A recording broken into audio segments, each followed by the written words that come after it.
your forecast first. Sponsored by Matex Heating, Cooling, and Plumbing.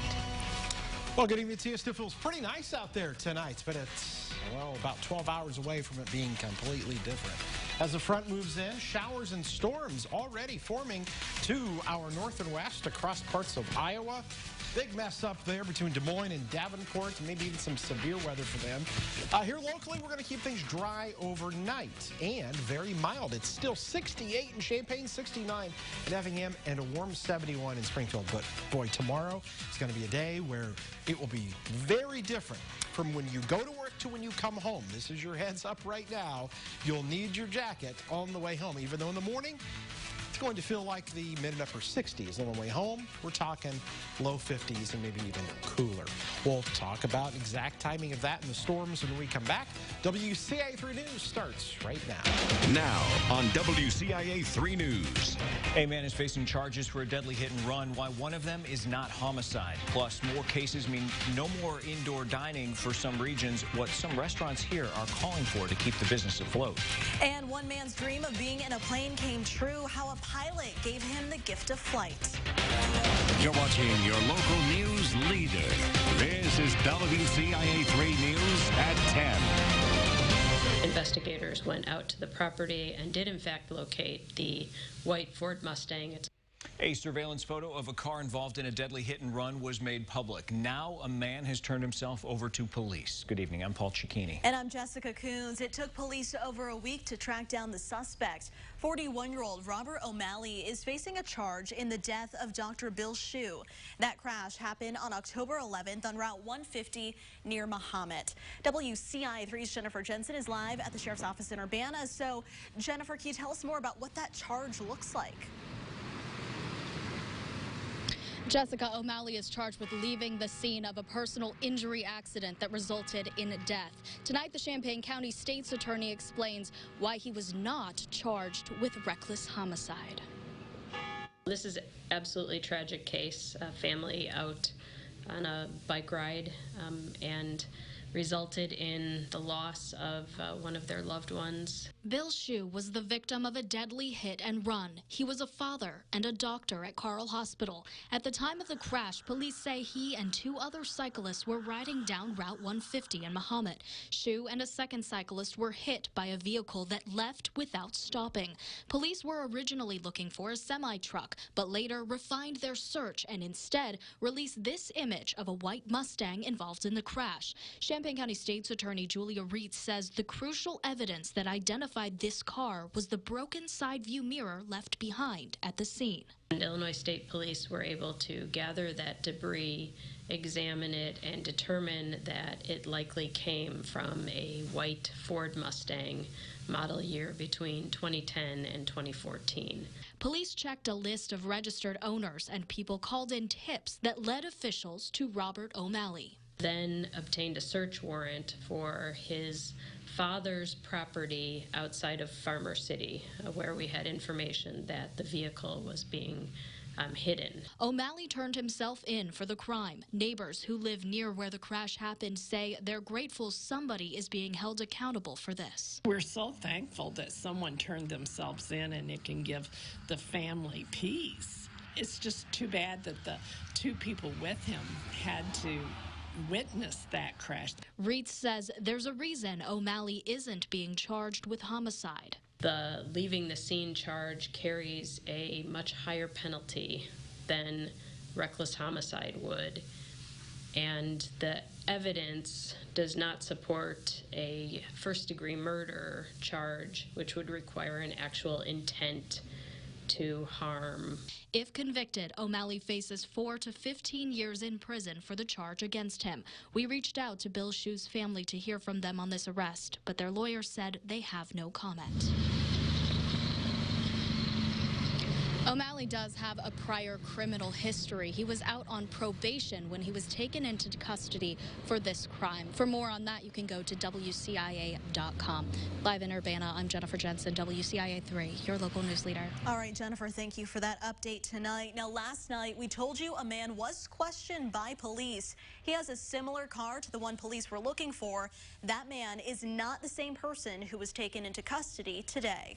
Police released the names of 2 people who were killed in a 2-car crash last night near Rantoul. 67-year-old Stephen Block from Urbana and 28-year-old Christina Freeman Mann hit head-on Route 45. Both died at the scene. 29-year-old Trevor Johnson was a passenger in Freeman Mann's car. He was sent to the hospital with serious injuries. The crash remains under investigation. Police say a woman will be okay after she drove her car into a pond. It happened at Interstate Drive and Neal Street in Champaign. One woman says she was on her way back from Walmart when she saw it all happen. She watched the car make a right turn and then keep turning. After it went into the pond, she and the driver behind her got out to help. She was upset, nervous wreck. We just tried to keep her calm, keep her holding still until help got here. Another lady who lives in the apartments across from the pond jumped in, and the 2 of them was able to get her out the window right as the car went under the water. Dive teams responded. Champaign police say a medical issue may have played a role. A woman is demanding answers after her son was found dead last month. A woman found the body of Andre White at the corner of Commercial and College in Danville. Officers told White's mother, Misty Turner, that he was released around 1:30 in the morning. 4 hours later, he was found dead less than a half a mile from the jail. Turner says someone from the coroner's office told her White likely did not die in the same spot where he was found. I feel like something happened to my son, and they're trying to cover it up. I want to have the video footage of him actually leaving the jail, because I don't know if he actually even left the jail. I don't know if he was dumped here. It looks like he was, from what I've heard, it looks like he was just placed here, to cover up something. Turner says the coroner's office told her White likely swallowed baggies of drugs, and that's how he died. The coroner's office is still waiting for a toxicology report, but say they do not suspect foul play.